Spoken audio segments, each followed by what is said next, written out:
Welcome to Coffee and Contemplation, a Stranger Things podcast. I'm Robin. I'm Heidi. And today we commence with Season 3, discussing Chapter 1, Suzie, Do You Copy?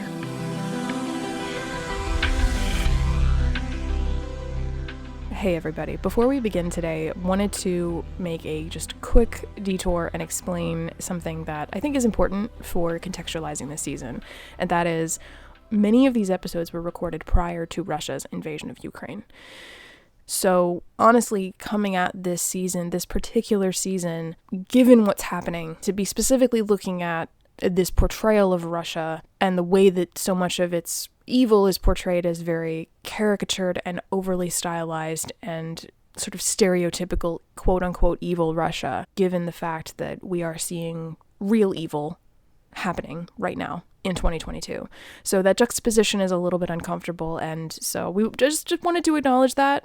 In the show notes, you will also find, if you're interested, there are some resources for ways to support Ukraine, and moving forward into this season, when we talk about Russia, it is strictly based on how they are portrayed within this series. It does not in any way reflect how we feel about what is happening. But yeah, just wanted to make a quick mention of that up front, and now, on with the podcast.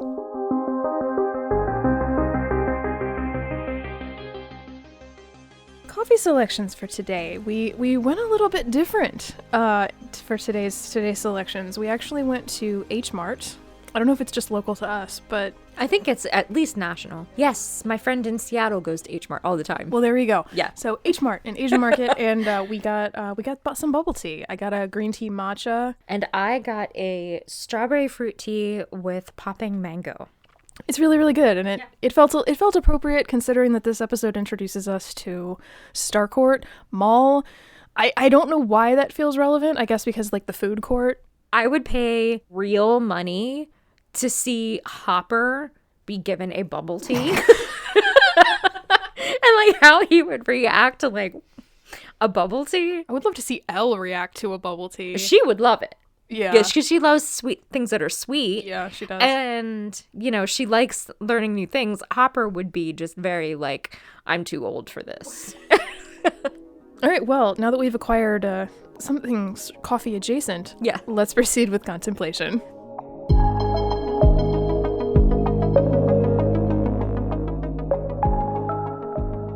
The kind of cool thing is that Stranger Things 3 was the first time that you and I actually watched the show together. Yeah, that's true. I mean, we did the thing. We binged it on July 4th. We went all the way through. And we were already kind of contemplating a podcast. And so we actually recorded our fears, hopes, expectations, and then we also recorded our like immediate reactions right after, just on my phone, and I may drop in a clip or two as we go. But moving into this current season, I don't think it's a secret at this point if you've been listening to the episodes that we're not the biggest fans of season 3. But I want to go ahead and say, like, right off the top, that our goal moving forward is to try and see the good here, you know, and give the benefit of the doubt for the vision behind this season, and maybe most importantly, try to explore and excavate why some of the changes and decisions that were made here rattle us so deeply, and then maybe even try to see past them. And I want to read a quote from the Stranger Things Worlds Turned Upside Down book.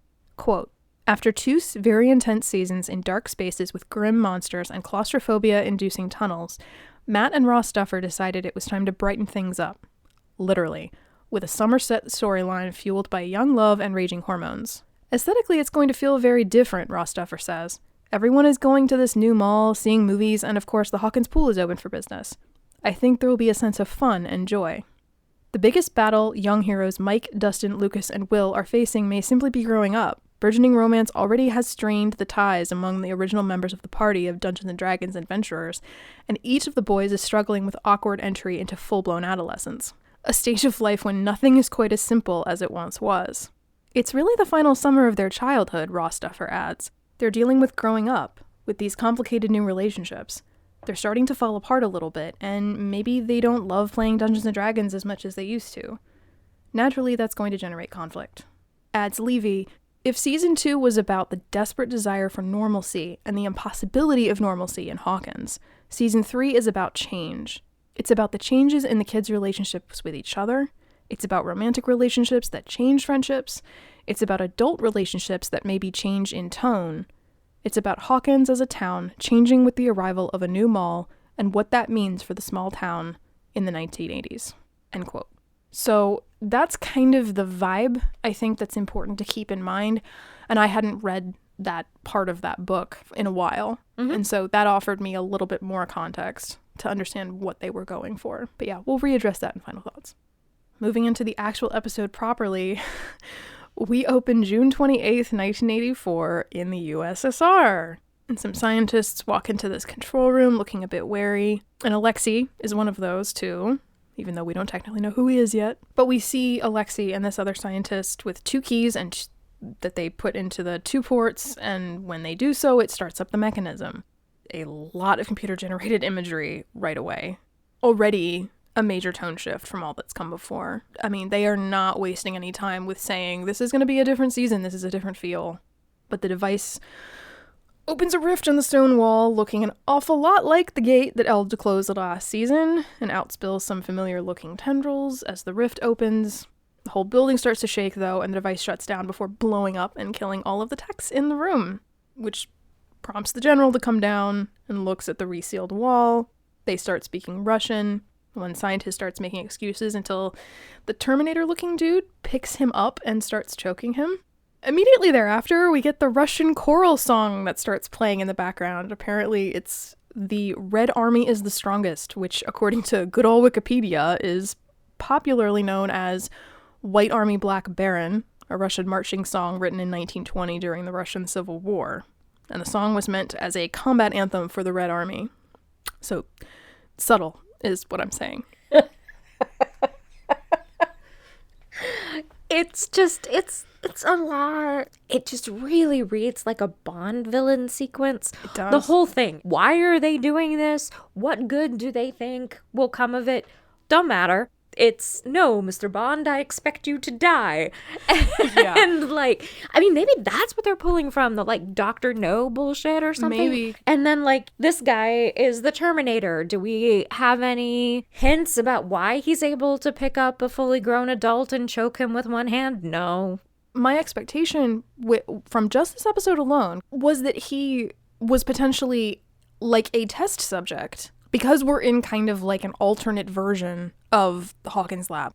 But yeah, you're right. I wonder if it is kind of if they were pulling from Bond. Although I will say that what follows that, where the general walks past the Terminator choking the head scientist towards Alexei, the yet unnamed Alexei, to say, you've got a year, I think it is. Yeah. That gave me like kind of a combination of like, I mean, the Terminator, because the guy clearly looks like the Terminator, but it also gave me really strong, like, Empire Strikes Back vibes. Every time I expect him to say to Alexei, you're in charge, because that's what Vader does to, like, all of his subordinates throughout Empire. I was just remembering that one guy who just, like, dies, like, so ultra dramatically. Well, what I love about that scene is Admiral Piet. I don't think he's Admiral at that point, but, like, yeah. I think that's Admiral Ozzel who dies behind him. But the way that Piet, who's played by Kenneth Cawley, in the front has that, like, shifty-eyed, like, look in front, like, yes, Lord Vader, you know? Like, he's one of my favorite parts of The Empire Strikes Back. My dad and I loved him. He was so great. Yeah, anyway, but that's what I always expect that interaction with Alexei to be, that he's going to say, like, all right, you're running things now, but it's no, you have a year to make this work. And then, yeah, the choral music just ramps up. Like, damn. And I don't know, I found myself wondering, like what? Like, the Russian dialogue wasn't enough? Kyle Dixon and Michael Stein weren't trusted to treat this section with appropriately subtle musical score? Or a needle drop that wasn't quite so heavy-handed? I don't know. I don't know, dude. The scientist falls to the floor, and outside the general boards a helicopter ready to depart underneath the Soviet flag. But that's when we cut to our title sequence. Then we are thrown forward 1 year, so it's June 1985, to a very enthusiastic makeout session between Mike and Elle. And the song playing, Never Surrender by Corey Hart, turns out to be diegetic, because Mike pauses the making out to break into the chorus. And I'd actually forgotten that. I actually thought that was surprisingly in character. Yeah. I had completely forgotten, and I was like, oh, we're just jump ahead a year later and it's just them kissing because they can now. But it was like, oh no, okay, that's very much something Mike would do. And it's cute. It actually is really cute. Yeah. And Hopper, out in the living room, leans back to check on the kids. He sees them. I believe my exact words were, bruh. And he sees them kissing and he shouts, and Elle shuts the door. And Hopper jumps up, shouting about the 3-inch minimum, breaks into the room, by which point Mike and Elle have separated, and they feign innocence. But then they chat via walkie-talkie as Mike bikes away. And first they do mock Hopper, but then they talk about wanting to see one another again and wish they were still together. And I do think it's cute that Elle has been, like, inducted into the party officially by having her own walkie. Yeah. They were already calling her one of their party last season, but it's like, no, but she's got her own walkie-talkie now. Like, yeah, she's really in, truly, truly in now. Yeah. That's also a really good way to get around her not having to go through the 11 wireless every time she wants to communicate with him. Yeah, that's true. And Mike arrives at Starcourt Mall, chastised by Will and Lucas that he's late again. Then Mike and Lucas argue about Mike's behavior all the way into the mall. And Lucas impersonates Mike in what feels like a callback kind of to season 1. Like when he was like, oh, Elle, will you marry me? Like that whole thing. At which point Mike had not actually been acting spoony towards Elle, not yet. But we actually just heard like basically the exchange that Lucas mocks between them. And Lucas says, however, jokingly, we'll never hang out with any of our friends. And Will laughs about it. Both of which are curious to me, given where the season goes with all this. Yeah.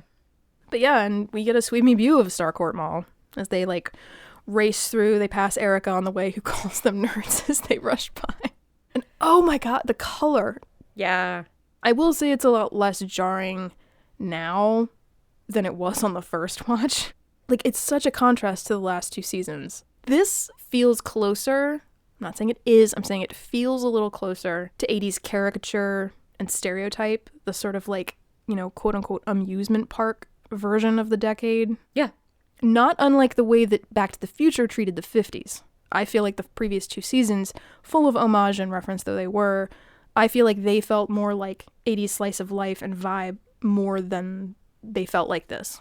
No, I think you're really onto something there. One of the things I remember talking about in season 1, episode 1, is how grounded everything is, not just in the 80s aesthetic, but in like the entire worldview and like the detail, and it was so well grounded. This just doesn't feel the same way. I would also argue that Mad Max, Chapter 1 Mad Max, does the same thing, because it feels like the fantastical elements are going to feel that much more scary and dangerous, and you're dealing with characters that have all like been through some shit even before we meet them. Yeah. And this feels very like, well, we're all in a good place now. I think that might be what they were going for. Also, it's a different season. It's not the fall, so like a lot of the colors and the costumes are brighter because it's end of June. We're almost to the 4th of July. That comes with the territory. And I think what probably, you and I are just like, we kind of liked that autumnal, chillier, more austere atmosphere.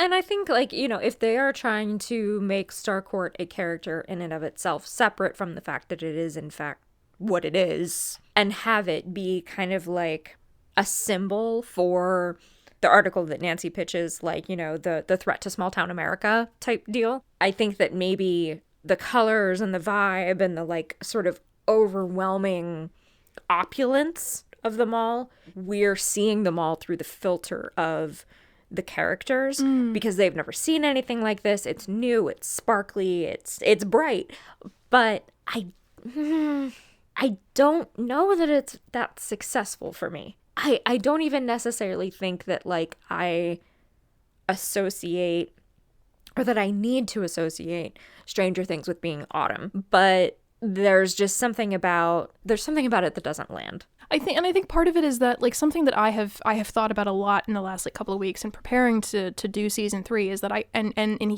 as of this recording, we're in the midst of the build up to season 4.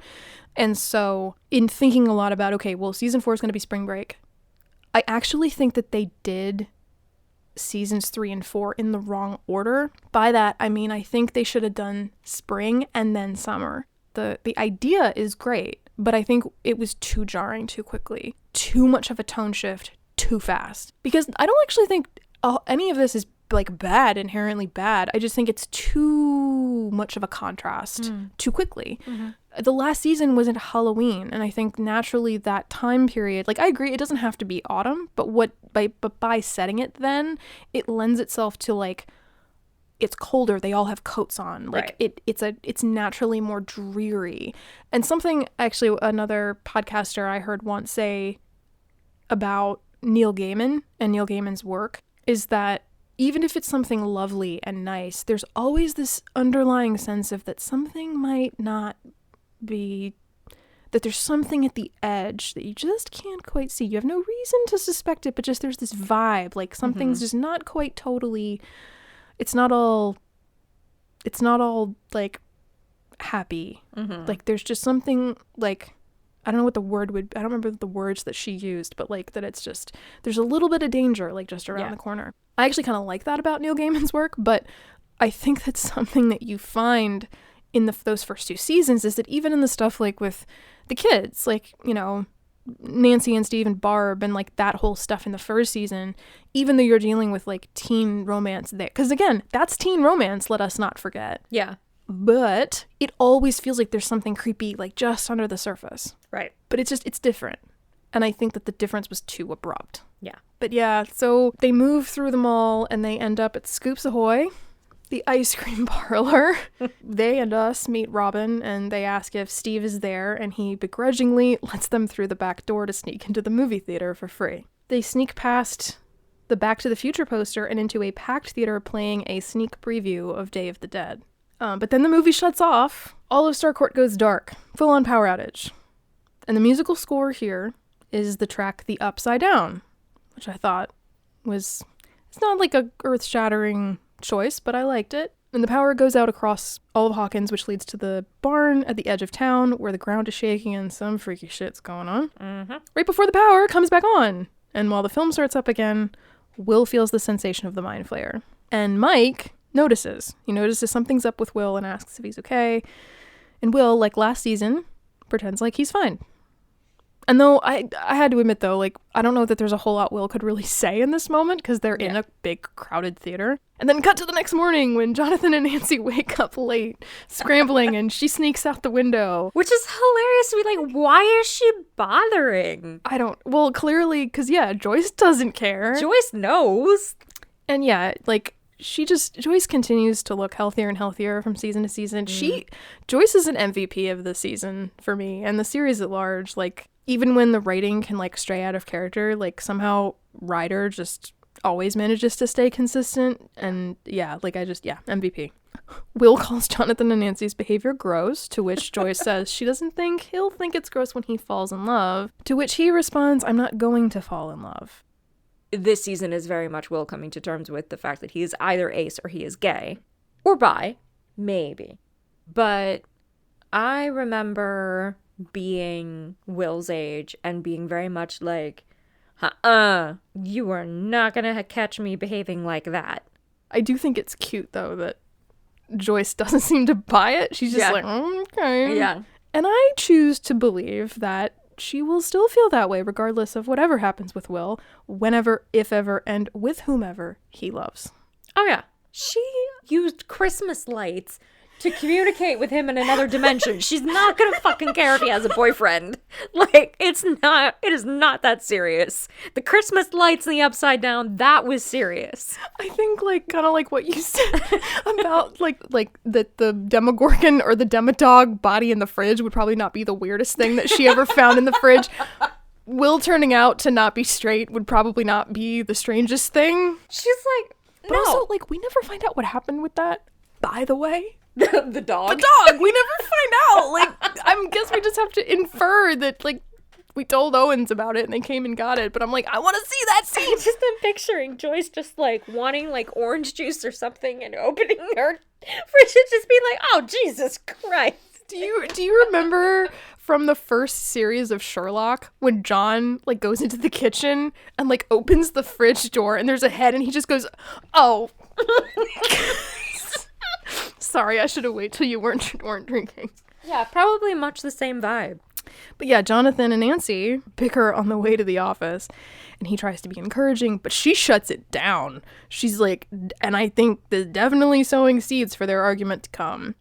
Their car passes the Hendersons, which hands us off to Dustin, who's trying to reach the rest of the party as he's on his way home from camp, having been away a whole month. His mom absolutely knows that the kids are waiting for him, I think. And I also... Like, where did she go? Did she just, like, drop him off and bounce? Maybe, yeah, I don't know. I don't know. Yeah. Doesn't matter. I also wonder if part of the reason why, like, earlier interactions with the kids as a group felt a little off may have been precisely because Dustin wasn't there. And, like, his presence, I mean, and I just think in general, his presence changes the chemistry of their group dynamic. And perhaps that's also what contributes to some of the BS that goes on later. Mm-hmm. And then the scene from the trailer plays out in which the robots and toys start coming to life on their own, they seemingly freaking Dustin out until the rest of the party sneaks out to surprise him, which is really sweet. Yes, it is. It's very sweet. It's too bad it culminates with him spraying Lucas in the eyes with the hairspray, though. The road to hell, etc., etc. And but it's an interesting transition, though, in the cut to the crowded Hawkins pool. Karen Wheeler and the other women hang out, noting when Becky, the female lifeguard, comes down from the seat. They all pose and stare when Billy walks out. In fact, everyone seems to stare while he walks by. And the music stops when he blows the whistle and calls out a kid who's running. So I have It's quite a large oof. I mean, this whole sequence is really crude. Like, I get that it's supposed to be an inverse of an 80s trope. Fast Times at Ridgemont High, but some of the stuff we've looked at throughout the past 2 seasons have been like, well, when they make an homage, it's still moving the story forward. You could remove the homage and it still contributes to Stranger Things and it as its own entity. Mm-hmm. This doesn't do that. This is not part of the story or character development. It's just reenactment, and we would lose nothing if it got cut. Like, twice Billy has to call that kid a name? Twice? I find that I want to give the Duffers the benefit of the doubt, in that I want to give them the credit that they know that what Billy says is awful, and that maybe that's the point, that like they're trying to make him unlikable, like at odds, you know, with the whole smoking hot slow-mo strut business. But then that feels at odds with the ending of the episode and the season at large, when we're clearly supposed to empathize with him. So like, what are they doing? I really, really enjoy breaking down the difference between male gaze and female gaze. And that in and of itself is very, very complicated, because you have straight male gaze, then you have gay male gaze, and then you have like what is expected to be female gaze versus what is, and like, you know, the difference between Harley Quinn in Birds of Prey versus in the other films. And like, I think all of that is there's like a really rich conversation to be had there. It's possible they were trying to flip that, like, oh, you know, the girl comes out of the swimming pool and the water is flowing off of her and she's like tossing her hair back and forth. Like, you know, they were like, maybe they were trying to invert that by having Billy be the object of desire. However, this is not female gaze. Female gaze would be portraying Billy in a way that is desirable and attractive from start to finish. I like men. I can tell you Billy is not desirable to me in that sequence. And it's not because I don't think Dacre Montgomery is attractive. He's a very attractive person. Billy, in the way that he is acting, is not attractive. He's actually being shot in a very male gaze way. There's so much emphasis on his physicality, on his strength, on the effect that he has on all of the women. It's uncomfortable to me. It's also uncomfortable that all of these women are only at the pool. It seems like we're encouraged to think that they're only at the pool to gawk at Billy and to make him a sexual object. It's possible that like a group of women would be like, oh, you know, check out Billy. Like Billy's looking very Baywatch, or like Billy's looking hot or whatever, but like purposely going and like pin up posing as he walks by. Like I just don't know of any women who would behave like that. I mean, maybe like teenage girls to a guy that is their age. Like, Yeah. I mean, actually think about the way that they did that last season. Like when he pulled up, when you first saw him and the girls were like, will you check out that ass? Like, and he's like, part of that's because he pulls up in the car. And I could look at all that and just be like, okay, well, I'm really fussy about this kind of thing, whatever. But I think the thing that tips this scene over the edge for me and makes it really actually very uncomfortable is the fact that these women, including Karen, continue to react to him as if he's sex on a stick after he has just been incredibly cruel to this other person. Even if it had been an adult that he had like called lard ass and had berated, or even if he had used some other kind of insult, the fact that he is like incredibly cruel to another person and they continue to seriously want to jump his bones, there's something dark about that.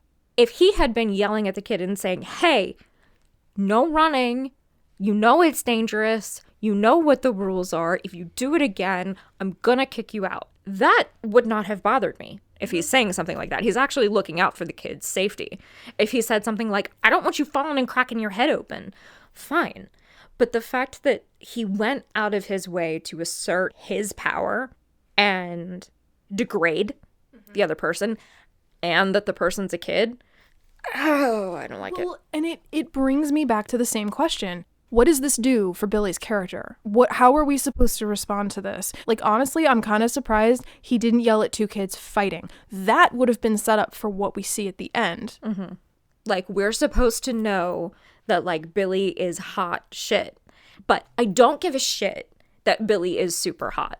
I don't care about him. I don't like him. I don't feel any empathy for him, especially given everything that we have seen from him in the season before. And if you wanted to lean into that, where he's like projecting this hot shit exterior, but there's like a lot of inner turmoil inside, we can absolutely do that.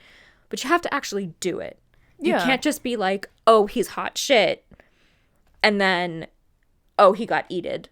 And honestly, if they wanted to if they were trying to make us not like him, then I think they should have leaned farther in that direction. I actually think that it's really important and healthy to show sexuality and relationships mired in sexuality on screen. I just don't like when it's done in a very exploitative way. That is the word. Exploitative. Yeah. Well, the cut to a less troubling, at least to a degree, we cut to Joyce and Hopper in an otherwise empty store where he is ranting about Elle and Mike.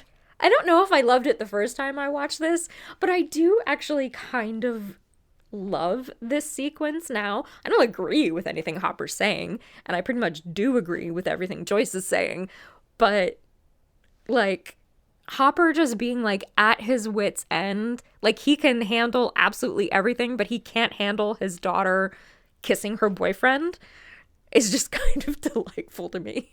One of my big fears was that all we were going to see from Elle and Mike was that, well, now that they can make out, that's all we're going to see them do. And it's not all we see them do, but I remember feeling like, really? Not what I expected from them. So in a way, I don't know that maybe I didn't agree with Hopper, but I was a little bit frustrated with how that was playing out. And Joyce does advise to him that they have a heart-to-heart. I'm sure he's encountered the term, but he's probably always just scoffed at it, you know? And I think what he's angling towards in this whole conversation is, maybe you could do it for me. I don't know. There's still something about this scene that, like, bothers me, and I think probably what it is I don't like showing Hopper as this like emotionally incompetent person after what we watched him learn last season. It feels like, we're gonna see this in a minute with Steve, it feels like that very cliche thing of, we're just gonna do a hard character reset, even though the Hopper from the first season was very closed off. He wasn't like this bombastic, he was just very like closed off. I maybe would have preferred to see more of that, even though I just said I don't like the hard character reset, but it feels like it's of a piece of that idea. It's not to say it's badly written, it's not to say that it's a bad idea. I don't think I like it. I think I said all the way back in season 1, that's my favorite Hopper. I like Hopper when he's like stoic, guarded. I just like that interpretation of him better. I think that love, romantic love specifically, is Hopper's Achilles heel. I think that his romantic love for Joyce is more difficult for him to navigate than any of his other emotional relationships. The possibility of Elle being in a romantic relationship is more difficult for him than any other challenge that he might encounter as a dad. I think that he has confronted, as much as is possible for any parent, the possibility of losing Elle to physical danger. But I do think that it's really still very, very difficult for him to square with Elle being in love. And that may be a headcanon. And I do agree that I prefer Hopper to be a more competent and less bombastic character. I don't know that I love Himbo Hopper, but Hopper is a person who very much relies on control. Mm-hmm. And he cannot control Elle and Mike wanting to kiss 24/7. So I would have expected him to get more physically controlled than be like throwing his arms around. And I don't know. And I think this is a me problem. And I totally admit that. I don't know. There's just something about this scene I just don't like. I just don't like it. So I'm actually kind of glad that you do, because I wish I did. Yeah, I also think there's a little bit of like not approaching this scene through a critical lens going on for me. You know, I'm just like, like Hopper's being silly. But I do agree with you that this is a big departure for Hopper's character and Harbor's performance. Meanwhile, Nancy gets to the Hawkins Post with lunch, and she bursts into the darkroom and ruins Jonathan's photos, then rolls her eyes after she closes the door again, and then delivers the food to the main boardroom where the men are discussing stories and being misogynistic assholes about it, until Nancy interrupts with a suggestion about Starcourt versus small business, which our leader of the pack here, not the editor, but the leader of the assholes, it seems, pretends to jive with until he demeans her. It felt like this scene was like them trying to write like misogyny from the perspective of somebody who doesn't know what it feels like. Yeah. What I think would have been a much more realistic, much more grounded approach to this would be to have her pitch the idea and for them to be like, that's a decent idea, Nancy. But for right now, we really need you to focus on... It's like a polite way of saying we need you to focus on what you were hired for. And also, by the way, you're continually getting my lunch order wrong.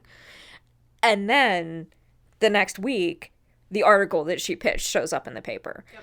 That, I think, would have been a lot more realistic. Yeah, I know newsrooms are their own beast, but I don't know if they would have been that just, like, relentlessly, continually real bad. It's very broad. It's very heavily staged and heavily exaggerated, like the raucous laughter, the way the music's cut and edited. Again, it's very heavy-handed. Back at Dustin's, Lucas tries to rinse out his eyes with the help from Max, but for some reason, we need another comedy beat with him noticing the zit on her face. I don't think we need it to show, like, their eventual breakup later. Like, why do we need this? We're spending screen time to establish that Max is a cool girl.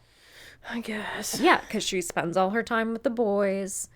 She doesn't get hurt, like, later on in the episode when he is saying, like, nobody is as hot as whoever the hell. Oh, no, but you're perfect. She just, like, brushes him off. Like, at that age, I probably my feelings would have been a little bit hurt. Like, oh, so you don't think I'm smart or you don't think I'm hot? Which is it? Like, I'm not saying that's a healthy way to approach a relationship, but, like, 14-year-old me would have been upset. And she's just like, no, it's cool. In the next room, Dustin shows off his inventions from camp. And I'm really sorry, but there's also something about this scene that this might be me just not taking my initial reaction glasses off enough, but it just seems like the three of them who are listening, it has this energy of, like, they're kind of just, like, putting up with Dustin's presentation, like, that they're not really that interested, and he's not put off by it, but it just seems like the show itself is somehow making fun of Dustin. Like, we're supposed to think that he's weird and excessively nerdy, but aren't they all nerds? if there is this theme of change and growing up and growing out of things, I can't imagine that they would all have just stopped being interested in science. Yeah. Full tilt this quickly. The school year only ended like a month ago. Yeah. Especially Mike wanting to be supportive of his best friends, no matter what shape that takes. But Dustin drops the news that he's got a girlfriend, Suzie, and they're going to go and try to talk to her through Cerebro. Back over at Scoops Ahoy, Steve is unsuccessfully flirting with female clientele, and he is raked over the coals by Robin, who we get to meet a little bit more properly. So actually what I'm going to do here is I'm actually going to play a clip from our 2019 discussion. I want to hear the way that you phrased it back then. This is the idea that you had as a script doctoring approach to how you would have written this scene. Like the charisma is the word that I keep coming back to from season 1. I understand that his life circumstances have changed, but like he was so fucking smooth that first season, and even into the second season too. Yeah. Like how I would have written that scene and how I would have directed it is girls and girls and girls and girls and girls are coming into this Scoops Ahoy trying to get a look at Steve, and he just doesn't even register that these girls are paying him attention because he feels so much self-loathing that he doesn't understand why girls would be looking at him. And Robin's like, I would have the whiteboard be like, this is the 14th girl that has been wanting to go out with you, and you just don't even know. And he's like, I make $3 an hour. I couldn't even get into tech school. Oh, yeah. Like, much better. Part of the reason I think that this suggestion is brilliant is because regardless of the Scoops Ahoy uniform, I cannot fathom that his former high school royalty reputation would have fallen apart that fast. Yeah. He would have only graduated a matter of 2 to 3 to maybe 4 weeks earlier. The one additional thing that I will offer all these years later to your idea is that he calls out his own, in like the fact that he couldn't get in. Yeah. We have seen that he is a tactical thinker. And we will see that he notices background details. So I don't think that he would volunteer the information that he's not going to college.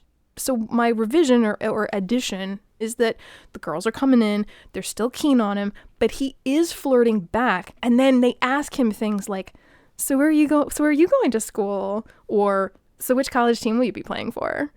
You know, stuff like that. And then he has to try to think on the spot. Oh, I'm taking a semester off or something like that. Well, and somehow that he winds up being cornered and he ends up sort of fumbling and sort of forced to confess, or like they can just tell he's making it up, which is kind of what he does in this scene, but that he wouldn't start there. Yeah. And that he'd be prompted by them. Because the thing is, I also get that for some people, when they have a setback and they're feeling not particularly confident, they will regress back to old behaviors, old habits, but I just don't think that Steve would do this. Steve is not Elle. Steve is not even Mike. We don't get time to go into Steve's inner life. So the only thing that we see is his outer behaviors, but I don't think that we as audience members are supposed to, in air quotes, necessarily be paying as much attention to Steve as you and I do. But what that means is, up to now, it has fostered a really engaging conversation. What are Steve's motivations? And now it's just like, there's really no more investment in him as a character.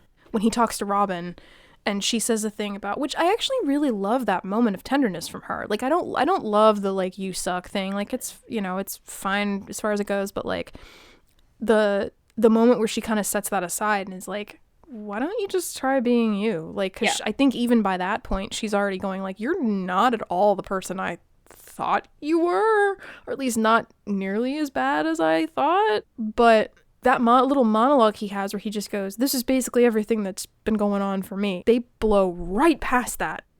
We could have traded in some of these cringier jokes for more time with that. Or like maybe, I don't know, let Joe Keery have a moment there at least. Like, I get that the whole point of that, to some extent, is to demonstrate what she's talking about. Because the moment where he, like, bounces back to the counter and does the, like, ahoy, ladies, like, that feels like a cringy inverse or repetition of when he opened the doors for Nancy and Barb in season 1. Then it felt like cool, but now I don't know. There's a lot of missed opportunity here. Yeah. If nothing else, if they had just let him live in that monologue a little bit, I think it would have gone a long way. Yeah, I do too. Back at the department store, Joyce tries to coach Hopper through the heart-to-heart, and then there's a moment between them in which Hopper just goes for it and asks her to dinner, but she says no, and he's clearly disappointed, and then it's understandably awkward. The kids climb the hill while Dustin fills them in about the obstacles for he and Suzie, that she's Mormon and he's not, and it's actually a pretty decent excuse, by Stranger Things kid logic anyway, for why Dustin has to go through all this effort. Well, also, I mean, remember in the 80s, long distance charges were a thing. Uh-huh. You can get on the phone and just like talk for hours and hours with your friend who was, across the country, because your parents would find out and you'd get in trouble for having racked up long distance charges. But apparently Elle has to get home. So she and Mike bounce. At 4 p.m. The exchange of, it's romantic, it's gross, it's bullshit, feels really scripted. Yeah. Will gets the feeling again while they resume their climb. And again, doesn't say anything. But meanwhile, rats run by, converging at the barn, in the basement of which they all keel over and explode in super gross fashion. Yeah, not too proud to admit I didn't watch that this time around. And then there's a surreal match cut to Karen Wheeler doing laps in the pool. And Billy watches her from the lifeguard seat in corresponding creepy slow motion. And Karen gets out of the pool and he offers her a towel. Lots more innuendo follows as they flirt. He offers to give her private lessons, the workout of your life. This time around, I was really approaching it from a critical stance, like watching it and seeing like, okay, how do I feel about the way Billy's acting? How do I feel about the way Karen's acting? And so on. The scene, I don't dig it. I don't ship it. But I do have to say that, like, she never says yes. She never says that she's going to show up. If I had been in Billy's position, I would have assumed that it was not a date. So within the context of not liking the scene as a whole, I like that she is like kind of overwhelmed by him flirting with her because she's clearly very attracted to him, but that she doesn't say, why, yes, I will meet you at a motel and cheat on my husband and so on. The look that she gives him at the end, it's that very like, it's the capital T, capital L, the look. Yeah. But you're right, she never actually says yes. One of the things that I think that they got a lot of flack for, well, it's not even that they got flack for it. I think the fandom responded to, just like we talked about in season 2, oh, Billy's gay. Yeah. Or Billy's bi. But I feel like by them doing what they did between Billy and Karen this season, something that you said back in 2019 was that, the reaction of, no, he's not. Totally straight. You kind of, I think, gave them a little bit of the benefit of the doubt and said, well, maybe to some degree that's what Billy is doing to himself. I'm straight. Straight. I don't know if that's what was going on. I think that's giving them a little bit too much credit. I think they were giving him a case of the nut case. For the record, every ship is okay, but I personally don't ship Billy and Steve because I think that would be an incredibly toxic relationship. I mean, I don't give a shit if people ship toxic relationships. That's just not my bag. But there's a whole subset of people out there who ship things, like, even though they're toxic or because they're toxic, because that's just what they go to fanfiction for, and that's fine. I think it's very obvious that Billy has an attraction to Steve. I think it's very obvious that Billy wants to pursue a relationship of some kind with Karen. I mean, I think they want us to believe that he's very much attracted to her. I think it's interesting, like, that there may be a little bit of, like, Oedipal stuff going on there. But he does seem to, like, see her as a human. And that is actually kind of interesting. I just wish they had handled it a lot more delicately. Back on the hill, the kids reach the top, and Suzie does not copy. Back at Hopper's cabin, Mike and Elle resume their making out. And down the hall, Hopper rehearses this heart-to-heart script and attempts to make good on it. But to put it mildly, it does not go well. Oh god, this scene. First, the kids just sit expectantly, waiting, but as Hopper hems and haws, they get impatient and confused. Then Mike makes a joke and whispers something to Elle in open disrespect, So Hopper says that Mike's mom called and she needs him home. Apparently, I mean, if you've watched the gag reel, then you know, like, Hopper really struggled with this scene. He could not get through that line of "it's your grandma" without laughing. Like, I didn't know that. Yeah, like that, like the end of the gag reel is like take after take after take of them trying to get through this, and like Wolfhard and Brown are like, what why? Like, what, like, and they're laughing because he's laughing. Yeah. And kind of contrary to what's happening in the scene, Wolfhard is like, come on, man, you got this. You got this. Like, you're gonna do great. Like, it's, you know, giving him a high five and everything. Like, it's just so funny. I love that way more than I love the scene itself. Hopper leading Mike out to the truck where Mike is just firing questions. Like, and that feels actually very on brand. Like, what's wrong? Like, is she okay? Did she fall? Like, he's like, he's very concerned. Like, and then Hopper is like, no, nothing's wrong with Nana. You know, and this is once they get into the truck. The only thing wrong that's going on is what's going on between him and Elle. That's what Hopper says. And at which point Mike calls him a lying piece of shit, which is actually the same thing that he said. He uses that exact phrase at the end of season 2. He tries to leave, but Hopper keeps him locked in the car and delivers an ultimatum, we'll say. Mm-hmm. The tone of these two scenes, really more in the truck, it oscillates between serious and comedic so many times and so quickly. Yeah. It gives you a little bit of a whiplash. When Hopper says, crazy? Because I actually buy into that. Like, to me, that's where it shifts to serious. So that then I think you buy Mike's, like, huge eyes. like, I think that Mike is being a little shit to Hopper because he is still resentful of Hopper keeping him and Elle apart in season 2. That I can very much be on board with. Him acting out because he still feels resentful or is still like coping with having been without her for so long and thinking that she was dead. But I just don't think that it's successful because I don't think that Mike would act out in this way.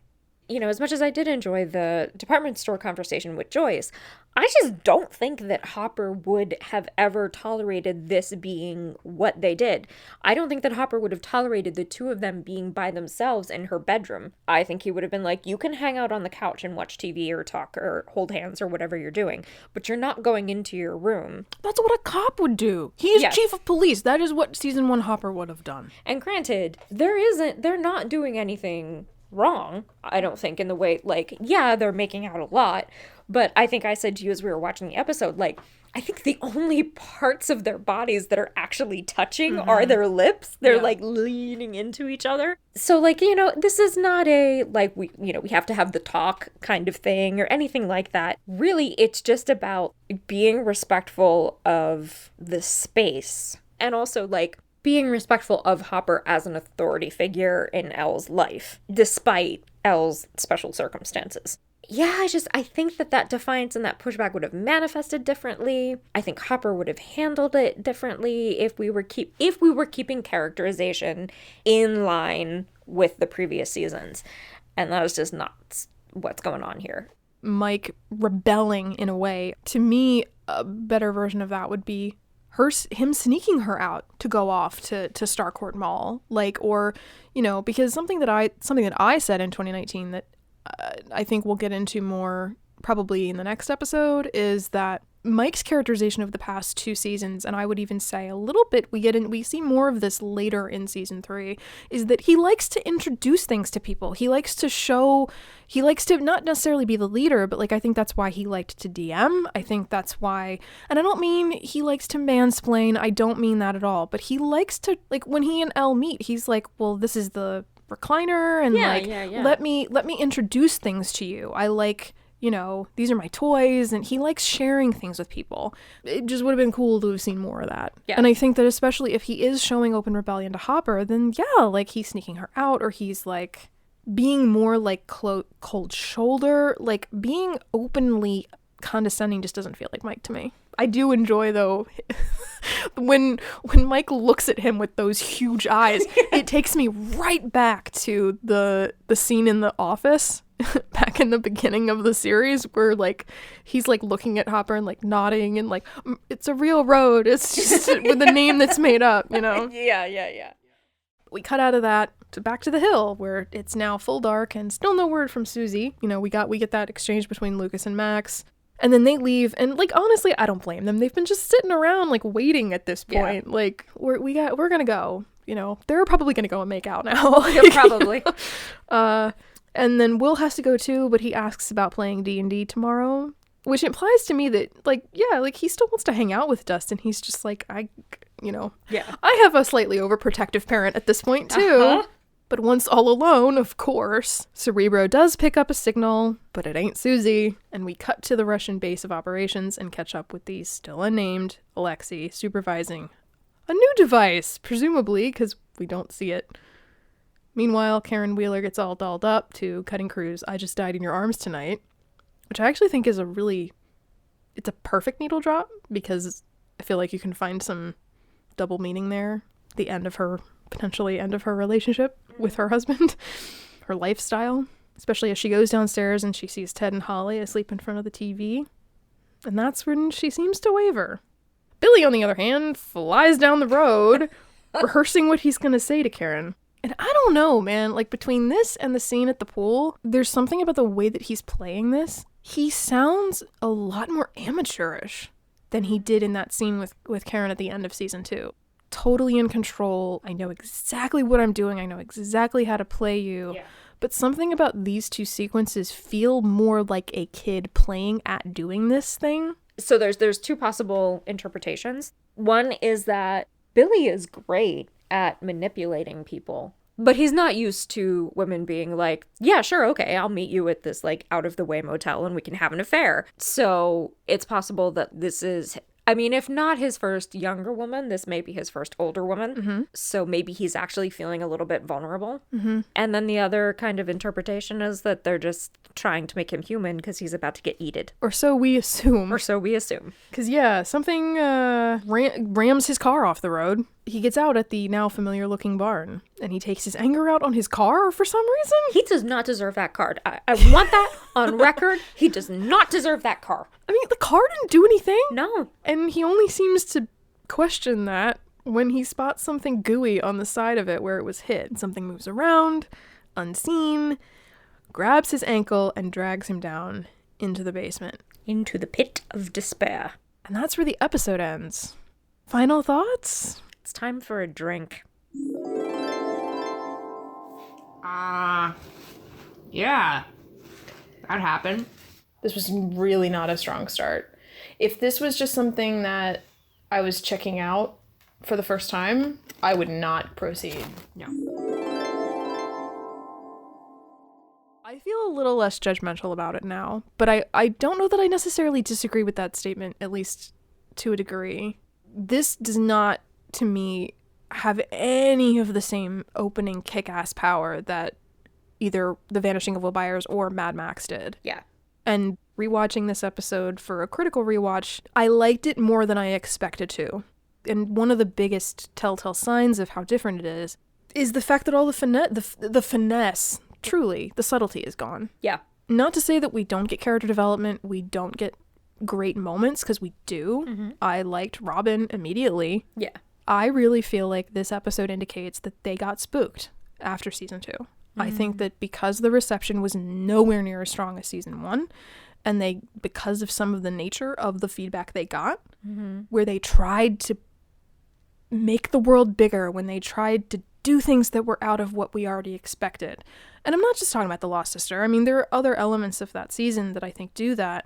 I didn't like not having a big bad in Hawkins, I think, not just Brenner, but the fact that the lab wasn't quite so cut and dry evil. I think that this is a direct response to the negative criticism. And I think that makes me sad, because I really think if they had trusted their own instincts more, and I don't know, maybe I'm giving them too much, credit for season 2, and it was just what they wanted to do in the moment. It didn't go past that. But yeah. It's hard not to see this as a big step backwards. Yeah. I mean, I'm kind of reminded not to, step into something that's very controversial, but I am kind of reminded of the difference between The Last Jedi and The Rise of Skywalker, in that The Last Jedi was released, it had the reception that it had, and rather than sticking to their guns and being like, no, this is the vision that we have or that we had for the sequel trilogy, this is the direction we're going. Yeah. Maybe you just prefer the Orig Tridge, that's cool. They tried to reverse the freight train, and it did not work. Now, the difference between The Last Jedi and The Rise of Skywalker is significantly larger and more atrocious. I was going to say, I do than think the difference between Stranger Things 2 and 3. Stranger Things 3, even though, yes, I have sat here and have, voiced my grievances, I do actually still very much enjoy the show as of the end of season 3. So it's not like that, but I do see a little bit of the same flavor happening. Mm-hmm. There are moments that are great that we will see as we go. So what's your favorite scene of this episode? That moment between Robin and Steve when she said, "Why don't you just try being yourself?" When Nancy and Jonathan wake up, and then even though it's ridiculous that she sneaks out because Joyce clearly knows she's there. Yeah. And the conversation between Will and Joyce, because they're adorable. Sure. That's my little pocket of happiness. I think that there's something to be said for the fact that, something that I have said actually a lot in the past is that they do listen to their audience. And I think that in some cases that is actually a really amazing thing. Yeah. That's where, not in this episode, obviously, but in episodes to come, we really see them invest more in the Steve and Dustin relationship. Yeah. The fact that people seemed to really respond to Steve as a character, they've continued to include him more. I have a feeling we're going to see a lot more of him in season 4. At the same time, I think this is a case of they went a little too far, because I think people really responded to that scene at the end of season 2 with Karen, both positively and negatively. People were all over the map on that one. But I don't think they ever, to me, that sequence did not read as this is something that we have plans for. Right. And so I feel that they heard that and tried to really incorporate it, and it just didn't go the way I think it could have. I mean, not to say I don't know. It gets icky. Yeah. I find that a lot of the stuff between them in this episode is icky. Mm-hmm. Not, again, kind of to echo some of the stuff you said, it's not just because there's sexuality involved. It's more because of the fact that, exactly what it looks like. She comes downstairs and there's Ted and Holly. This is your life. And it's interesting that they don't overdo it with Ted and Holly. It's one shot. That I actually did like. In real life situations, I have very strong feelings about people who cheat on their partners. But what I really liked about that scene is it's not oh, Ted is so amazing and I love Ted. It's this is my life. And Ted trusts me. This is the life that we've built together. And I'm looking at throwing it away just for a bit of excitement. What am I doing is what she's saying. And it's not, I love Billy or I could love Billy. And it's not, oh, I love Ted. It actually reminded me a lot of this scene in the film Moonstruck, where the matriarch of the family is getting flirted with by this guy who's roughly her age, actually.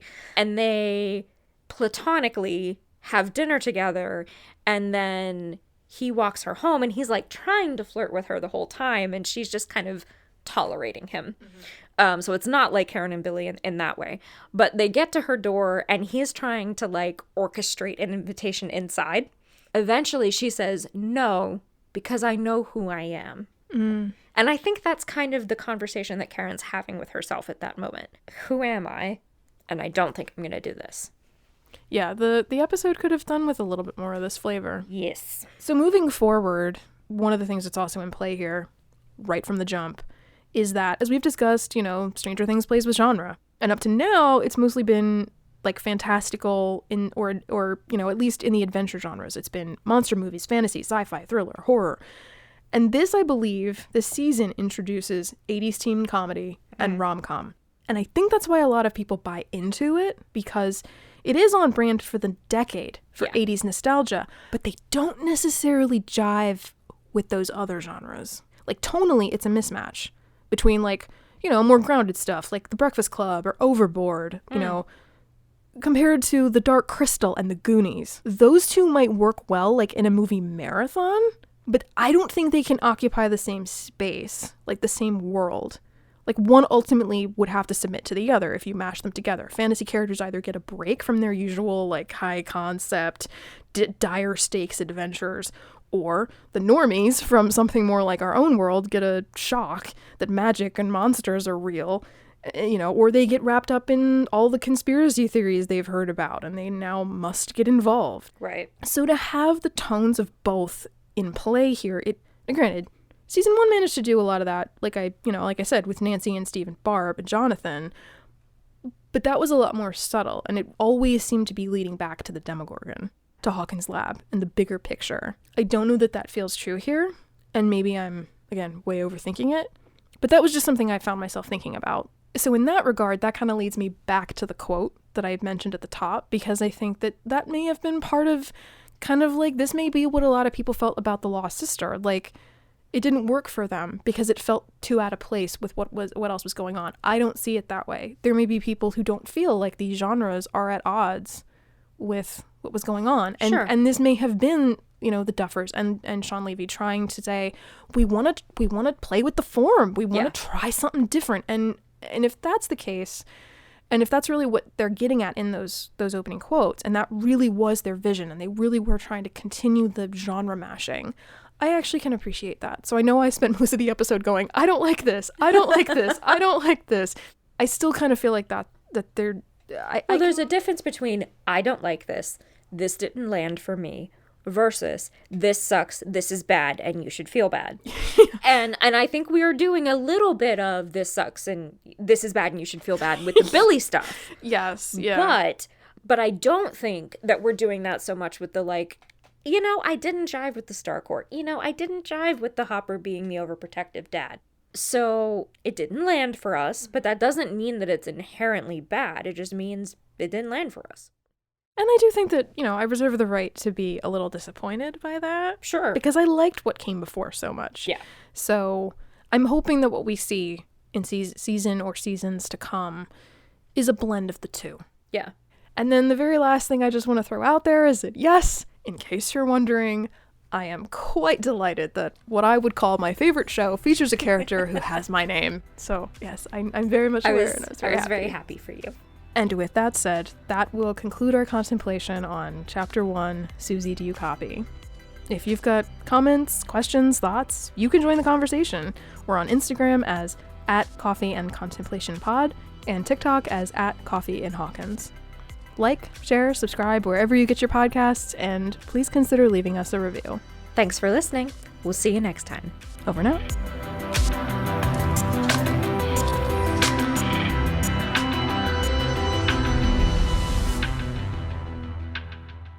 We commence with Season 3, discussing Chapter 1, Suzie, Do You Copy? Oof. Starting it coming in hot. Okay. And she's a lot closer with her kids. Well, I'm sure she knows about how much Mike and Elle are kissing, if not through Hop, then through Mike. Or through... I was like, whoa, wait, huh? So I'm sure that Mike is calling Joyce every evening and saying, Elle and I kissed and it was so nice. Yeah. I don't think that's happening. It'd be hilarious, but I don't think it's happening.